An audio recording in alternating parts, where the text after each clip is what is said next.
இது வந்து நாத்தங்கால் மேடு. நாத்தங்கால் மேடு. மேடு. இதுதான் நத்தான்னு சொல்லுவாங்க. நத்தங்கால் மேடு வந்து நத்தம் ஆயிடுச்சு. இந்த இடத்துல தான் களம் அடிப்பாங்க. இந்த மாதிரி அரிசிகள் மணிகள்லாம் வந்த உடனே இதை கொண்டாந்து நீங்கள் டிராக்டர் ஓட்டி என்னம்மா பண்ணுவீங்க? ஓட்டி பணம் ஓட்டி நெல் எடுப்போம் சார். நெல் எடுப்பீங்க இல்லையா? நெல் எடுத்து மூட்டை கட்டி. இன்னைக்கு தான் இன்னைக்கு அறுவடை தினம் மாதிரி அவங்களுக்கு இன்னைக்கு தான் பொங்கல் மாதிரி உங்களுக்கு இல்லையா? Very good. பாப்போம் பாருங்க கிரெயின்ஸ் எல்லாம் come out. You can see it for yourself.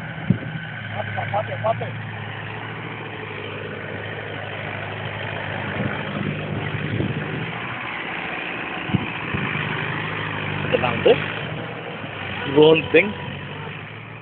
இதில் இந்த ஃபீடை எடுக்கிறதுக்கு they use that tractor to beat it out and so that you get this rice நெல்லை வெளியில் எடுக்கலாம்.